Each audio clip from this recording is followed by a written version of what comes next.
Welcome to the HR Huddle podcast, presented by Sapient Insights Group, the ultimate resource for all things HR.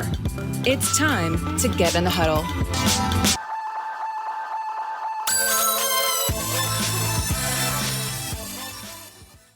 Hello, and welcome to the HR Huddle podcast and to the very first episode of Per My Last Email, where we dig into what's broken in diversity, equity, and inclusion, and how can we fix it. I'm your host, Pam Jeffords. Today, we're talking about the fallout from ESPN. After audio was leaked last year of sideline reporter Rachel Nichols, who was a white woman, complaining that ESPN replaced her for NBA final coverage with a colleague, Maria Taylor, who was a Black woman. Because, as Nichols can be heard saying on the leaked tape, ESPN was feeling the pressure on diversity. This story has caused a huge uproar for the company, its employees, and of course, the online community. This has sparked a lot of conversation about who or what was right or wrong. But as most things in HR, it's not that simple. Today, we want to break down what feels like some massive failures for ESPN's HR department, their DEI strategy, and more importantly, what can our listeners do better if they find themselves or their organizations in a similar situation?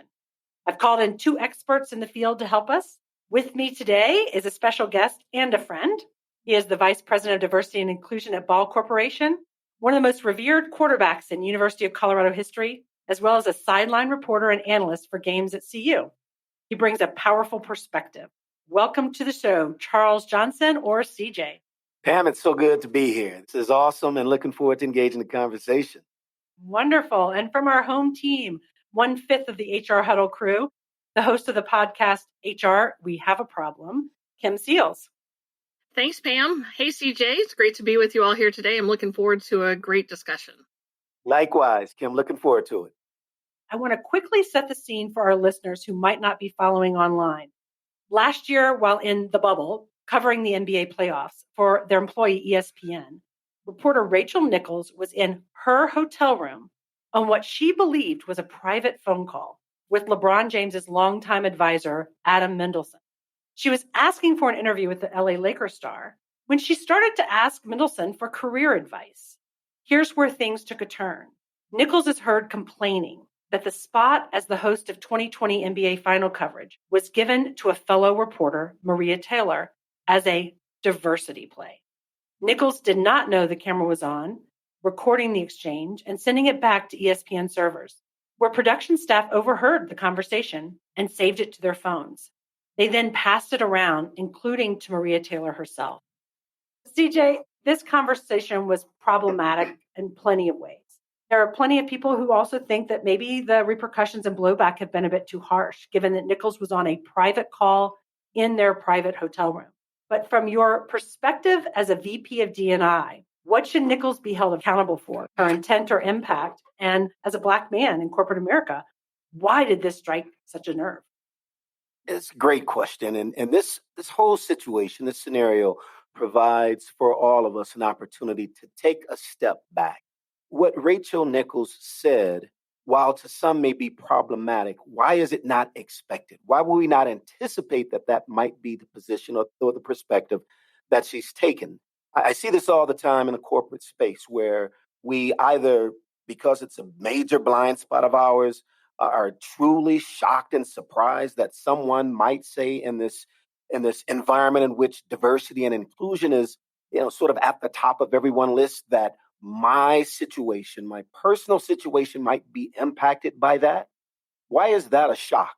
It's an opportunity for us to have a conversation. And this kind of gets into the challenge or the way I believe ESPN sort of mismanaged this whole scenario. And so in a way, I think Rachel herself, while there was an opportunity to learn, perhaps she didn't think through her comments or her thoughts or feelings prior to. I think in a way she's been victimized here as well. We can break that down a little bit more. I think the sad reality, having said all that, is a situation presents itself. It's an opportunity for us to grow. And like so many in times past, when it comes to issues of race, culture, society, etc., it happens. We all get in a tissy fit about it, and then it goes away, and we're no better for it. That is the biggest crime of all of this, not what Rachel Nichols said and what she thought was a private conversation to a friend. I want to ask you a little bit about transparency.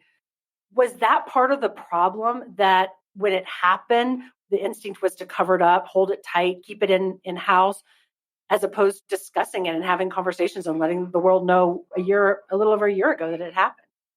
Transparency can only really happen when you're transparent with the subjects.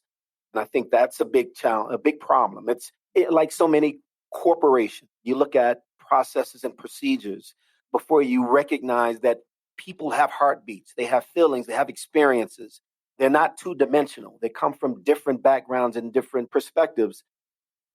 If you don't, particularly in a case like this, where you talk about two very high-profile individuals that are in your organization, the fallout from which will impact everyone and everything. There's nothing that can't be transparent about this situation, even if you try to contain it. Any utterance that this actually happened is going to be problematic.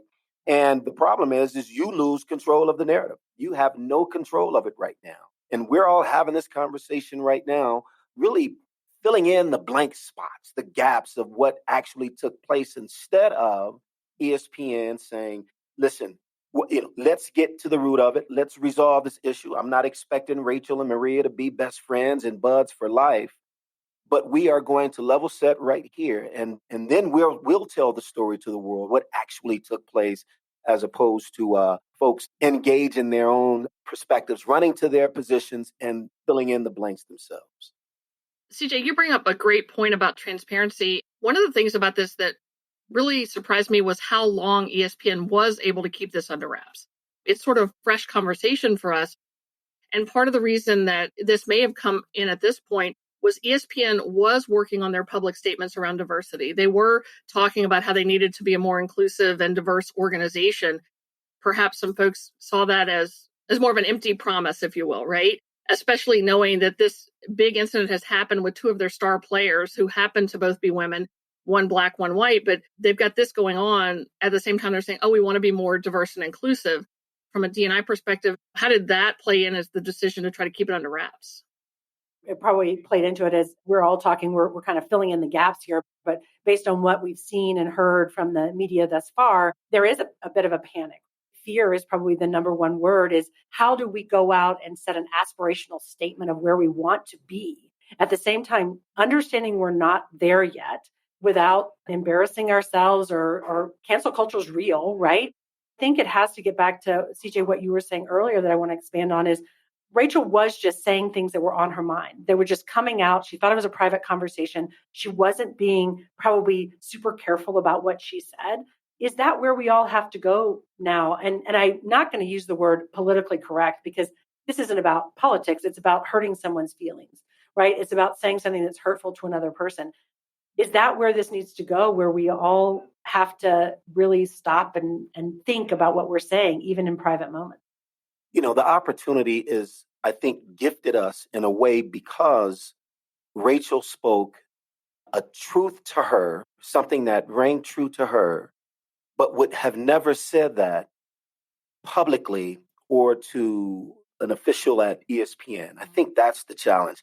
I want, and it gets back to the public statements that ESPN are making around, as you pointed out, Kim, around their commitment to diversity and inclusion, like every other organization in the United States right now. Everyone is a proponent of and a fan of diversity and inclusion. The problem is, what we're talking about is really the hard work of diversity and inclusion. At BAW, for example, we've kind of pulled back from getting ahead with these public proclamations about what our commitments are from a D&I perspective. Let's be about it. We don't have to talk about it. Let's be about it, because we know that actually being about it is a hell of a lot tougher than a comms department coming up with a crafty statement that sounds extremely good. It oftentimes serves to do exactly what happened at ESPN. It frustrates the employees, particularly those who you claim to want to engage at a higher level. And so the Rachel Nichols situation unfolded as a private, as a result of a private conversation, or so she thought. But that private conversation needs to be more public, because it actually represents her reality, a truth that then gives us an opportunity to actually dig into it. I just want your honesty. You don't have to be, there's not a right or wrong. It's just where you're coming from. And once we get to that point, we can come up with solutions and understand why and resolve issues. But again, it's interesting. We want to fix problems that we don't want to hear what the problem actually is. We want to resolve things that we don't even really know. And all of a sudden, oh, Rachel said that. Oh my God. Yeah, why is that a surprise to anyone? That kind of leads me to this conversation around intent compared to impact. We often talked about we need to own our impact, but not so much our intent. But as we're thinking about this from an HR standpoint, from the repercussions and the fallout, is the intent important in this particular case? Is the context and the intent of where and how Rachel was saying this, should that come into play as we look at her show is now canceled? And should we be taking intent into account in this particular situation? I think you always have to take intent into account. Now, whether or not on balance it tips the scales one way or the other, it depends. I read the statement or the conversation, a recount of the conversation that Rachel had with Adam, and I was looking for words like not deserving or it's only because. I didn't get that. What I got from it was what I think is interpreted as a reality on behalf of many. It's not to say that Maria Taylor isn't at the top of the class in terms of her skill set and ability. But what I'm being considered for, my livelihood, my professionalism might be in the balance because of this focus and intentionality around diversity and inclusion. Now, what it might also reflect is there is a sense of privilege that exists in those statements that, listen, it plagues us all. It is part of our being. And so, if it's mine, then someone else may be, because of these new policies, encroaching upon what's mine. Well, it's not really yours. I mean, it's, at the discretion of the decision makers to determine who, but there's so many sort of nuggets of societal challenges that are embedded in this story that, again, the opportunity, I hope, hasn't passed us up to learn from more broadly. CJ, I'd love to add to what you were just saying with perspective of what's been sort of an ongoing situation of women pitted against women, right? And this perception or feeling that we may have had and continue to still have that in order for me to succeed, another woman must fail, because there's not going to be enough room for both of us to be successful at the same time, because there's still not enough women in certain powerful roles, whether it's in broadcasting or whether it's in leadership or whether it's on the board. And, I'm reminded of this perspective that sometimes women make their way through that door and then they close it behind them because they don't want to share that space they work so hard to get, because maybe there aren't that many spaces available. So let me keep it. And that's what I sort of heard in what Rachel was saying was, why do they have to take something from me to give something to Maria? The same thing you were saying. She never said Maria's not awesome or capable or well-deserving, but I worked really hard to get this, and now it's being taken away from me to be given to another person. And sort of this sense of maybe she needs to wait her turn because I had to wait my turn. And I don't think that's not going to help us with the rising tide lifts all boats phenomenon that should be there. I should be happy for Maria. I should be happy for anybody who gets to the place I got to, because it means there are more of us and more power in the diversity. That is absolutely correct. And it is theoretically how, it's intellectually how we approach it. And here's the irony. We're all to some degree guilty of it. Oftentimes the intellect doesn't meet the reality, because in a moment I'm feeling a certain way. As Pam pointed out in the introduction, I was fortunate to be a part of a national championship team at the University of Colorado. There are a number of attributes in terms of team building that I've taken away from that experience, because there are all kinds of teams, good teams, bad teams, and everything in between. But one of the things I think that is a core sort of tenet or element of a championship team in any capacity is there's an unselfishness, an ability or a willingness for the participants, for the players in this context, to be able to compete vigorously. Everyone wants to be the starting quarterback or the starter at their position. To be able to compete against your teammate and be your teammate's biggest fan or cheerleader. It's sometimes an unnatural position to be in, but I think this is where leadership matters. This is where culture matters. Like, what is the culture of the environment? Are we promoting these things, or are we promoting a culture where it's about me? There is a zero-sum game. If I'm not getting it, or if someone else is getting it, that means it's not, I'm not benefiting from it. I see this in corporate America all the time. I see it in my own corporation, my own company, which is, I think, in reality, one of the greatest challenges we have is to convince the team that it's not a zero-sum game. The rising tide does lift all boats. It's a great soundbite. How do we actualize that and make that a reality in real time? This is a great point to move a little bit over to the HR side of things, because until yesterday, when ESPN announced it was canceling Nichols' show, The Jump, it seemed to many people that for the last year, the only person that was actually reprimanded from this was a Black woman. And we've seen this over and over, that Black women are taking the brunt of disciplinary action. And we could also probably say, oftentimes the superstars, whether it's in corporate America, the top sales rep who's bringing everything in, or the business leader who we can't touch that business leader because they're bringing in so much of the revenue. So here you have this producer. She was suspended for 2 weeks without pay and returned to less desirable work assignments. Kim, is that the case? Are the lower level employees still taking the brunt of it if you're not that superstar on the field that can't be touched? That could have absolutely been part of it, that it was a lot easier to deal with somebody behind the scenes than it was to deal with two on-air talents that were much more public. I think also there is the sort of nitty-gritty HR part of this, where the conversation we just had about, did Rachel do anything wrong? Should she own her impact versus her intent? There's not great HR policies around that, right? Whereas there is specific policies that ESPN likely has around the things that the producer did that violated those policies. And, I give her a lot of credit. She self-reported to HR, if you will, according to media reports, that she had done this. I think, unfortunately, there was something very tangible for ESPN to grab onto in that particular role and what that person did to say, aha, that was, we have something that was wrong.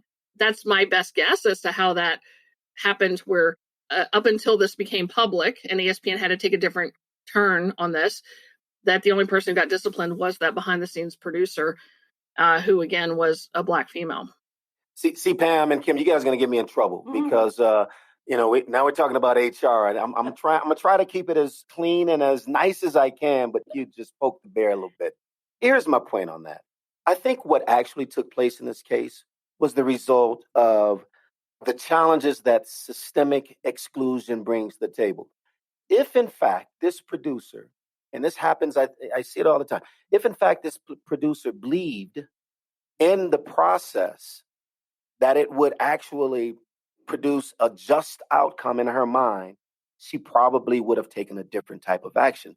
But for underrepresented populations, oftentimes you haggle over what to do. It's almost counterinstinctive to jump right into the process because systemically it hasn't produced women, underrepresented minority groups.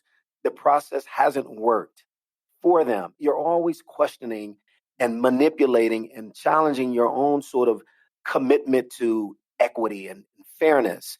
And if you throw it into the vortex of HR processes, oftentimes the result of it is nothing. Nothing happens. I think the system actually produces the outcome that this individual has been disciplined for and ultimately led to this crazy outcome that we're talking about. I couldn't agree with you more. We have to watch ourselves because we are constantly giving advice and guidance to people who are in junior level positions about what we would do. And let's be clear, those of us on the call, right, we have privilege, right? We have a platform to have conversations. We have titles to back up our conversations. So if I was going somewhere and turning something in, I probably would be listened to because of my power and the privilege that I have. I hear this all the time now where people who have quote unquote made it are telling this next generation, do this. Feel free to dress how you want. Feel free to do all these things and bring your authentic self to work, which I love, right? But that's not what got us at 54 years old to partners and VPs. Are we guiding them wrong? Because to your point, it probably wouldn't have worked out the way that she wanted to because she had that producer title and she wasn't a talent. So I am conflicted about that right now because I do agree that we do have to use our power and privilege to bring these things to light because we are listened to, but advising this next generation, this earlier in career to do it that way as well. You're right. It has not turned out well. It typically is brushed under the rug or they're going to get some repercussions for it. If you want to hear more about this, we are going to have another session on this specifically to talk about the HR implications for it and perhaps even get to the legal aspect with policies. Thank you again to our special guest, Charles Johnson from Ball Corp, for joining us on Per My Last Email. If you want to hear more of CJ's brilliant insights and fun overall demeanor, head over to ball.com and listen to the podcast that they have. I'm understanding, CJ, you're going to be ramping those podcasts back up. The podcasts are ramping back up. And by the way, the last time I was not asked to come back into a huddle, it means I didn't make the team. I'll sit back and wait for my invite, but hopefully I can get that. This has been awesome. CJ, I didn't get asked back again. So now you've got me thinking, wait a second, hold on. Be sure to subscribe to our podcast. Tune in weekly to our other shows, Spilling the Tea on HR Tech with Stacey Harris. And then, of course, Kim, we've got HR, We Have a Problem. CJ and I were discussing if it's HR is the problem, but okay, we'll keep that over, where we're going to deconstruct the good, the bad, and the ugly. Because let's be clear, when the shit hits the fan, it is time to huddle up.